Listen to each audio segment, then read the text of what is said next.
Well, good afternoon. It is Sunday, February the 11th. It's a bit cloudy and a bit cold out there. We're going to go straight into the King James Bible, the book of Genesis, chapter 42. And if you remember, we left Joseph where the 7 good years had happened, and he stored up grains and everything and wheat for the 7 lean years that had already started, the 7 bad years. And there was famine throughout all the world, throughout all the lands, and they were coming to Joseph to buy grain. So chapter 42. Now when Jacob saw that there was corn in Egypt, Jacob said unto his sons, Why do you look one upon another? And he said, Behold, I have heard that there is corn in Egypt. Get ye down thither, and buy for us from thence, that we may live and not die. And Joseph's 10 brethren went down to buy corn in Egypt.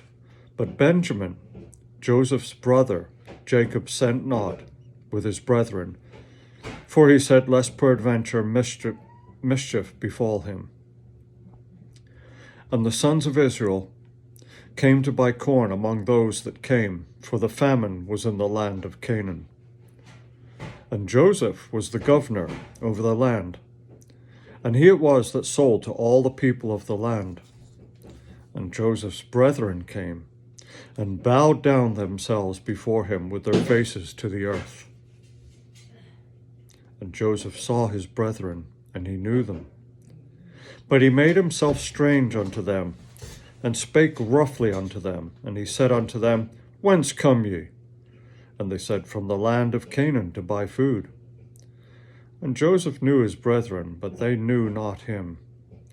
And Joseph remembered the dreams, which he dreamed of them, and said unto them, Ye are spies. You see the nakedness of the land ye are come. And they said unto him, Nay, my lord, but to buy food are thy servants come. We are all one man's sons. We are true men. Thy servants are no spies.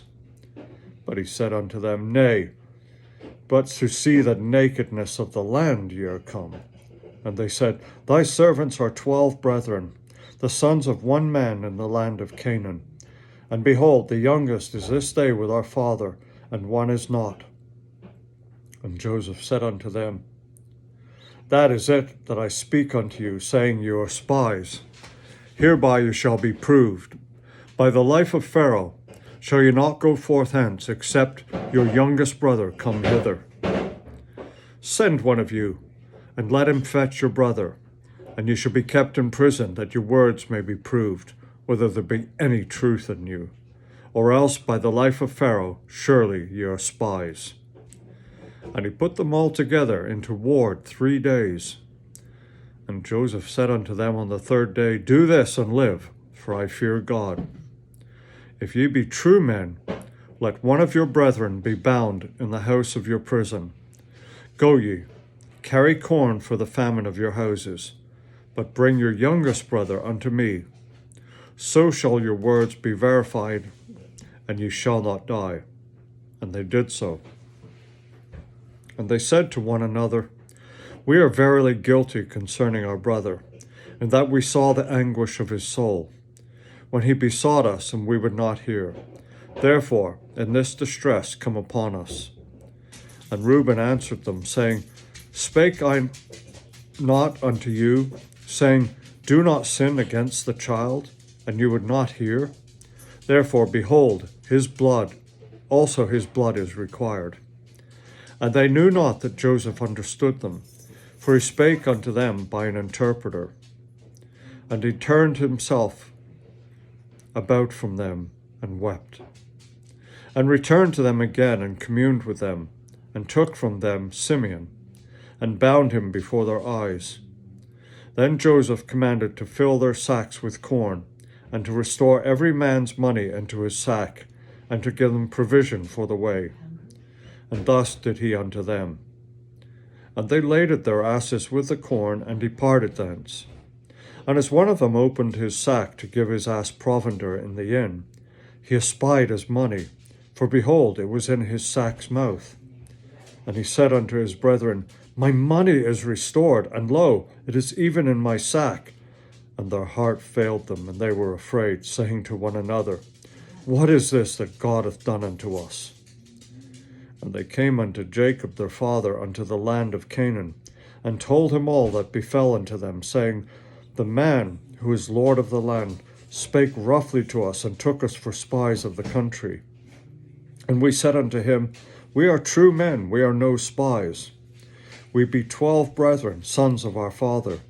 One is not, and the youngest is this day with our father in the land of Canaan. And the man, the Lord of the country, said unto us, Hereby shall I know that ye are true men. Leave one of your brethren here with me, and take food for the famine of your households, and be gone. And bring your youngest brother unto me. Then shall I know that ye are no spies, but that ye are true men. So will I deliver you your brother, and you shall have traffic in the land. And it came to pass, as they emptied their sacks, that behold, every man's bundle of money was in his sack. And when both they and their father saw the bundles of money, they were afraid. And Jacob their father said unto them, Me have you bereaved of my children. Joseph is not, and Simeon is not. And you will take Benjamin away? All these things are against me. And Reuben spake unto his father, saying, Slay my 2 sons, if I bring him not to thee. Deliver him into my hand, and I will bring him to thee again. And he said, My son shall not go down with you, for his brother is dead, and he is left alone. If mischief befall him by the way in which you go, then you shall bring down my gray hairs with sorrow to the grave. Wow. Joseph's putting them through the ringer, isn't he? Not only is he making them, kind of work for the grain by accusing them of spies, but he's testing their integrity by returning their money that they were to use to buy the grain. And they're scared because they had to leave their brother Simeon with Joseph.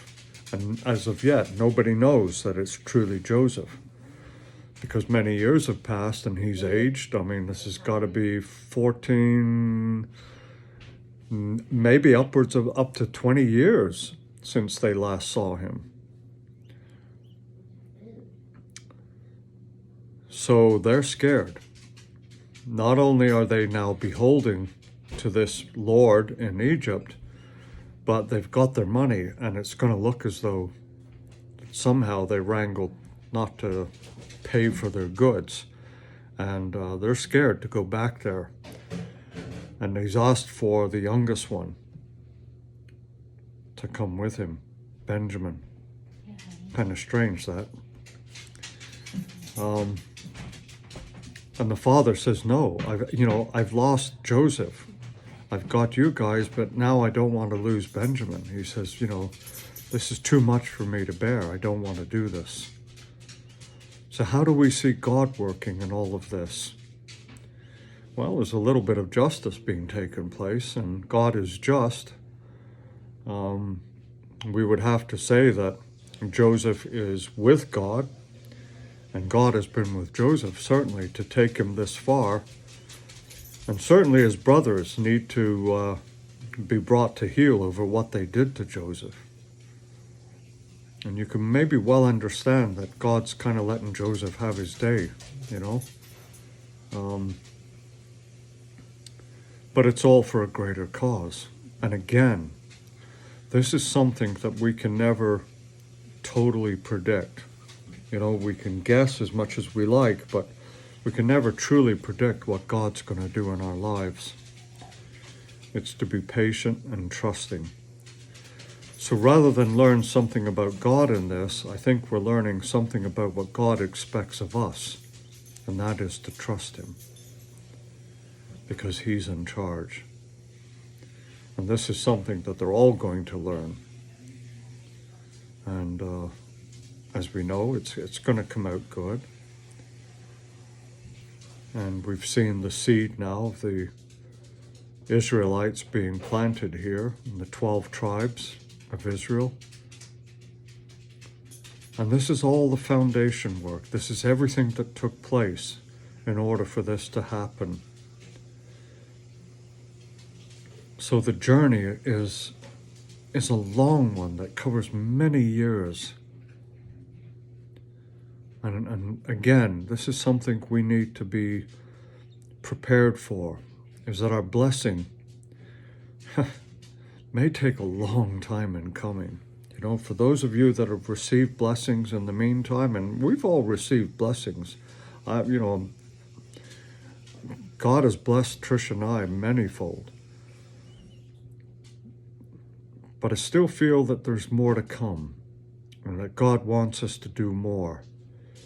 Because, you know, our blessing is in our status, in our living, but the true blessing comes when God reveals what he wants us to do for him. That's the true blessing. That's the ultimate blessing. What can I do for you today, Lord? Because he loves you. And I love you too. And I have to say that today's service at church, if you haven't seen it online yet and you haven't been to the church and witnessed it, Ross's testimony today was a profound one. But I would hesitate to say not a unique one, in as much as I don't think he's the only one that could stand up and say that. I'm sure that all of us could stand up there and testify more or less the same way that Ross did. So we're not to make him feel alone. We are to let him know, one at a time, that yes, we are as guilty. We are as unworthy of the blessings of God. And we are eternally grateful that he has turned us around and created a new creature in us. Thank you, Ross, for having the courage to do that. Thank you. Have a great day. I'll speak to you tomorrow. Bye for now.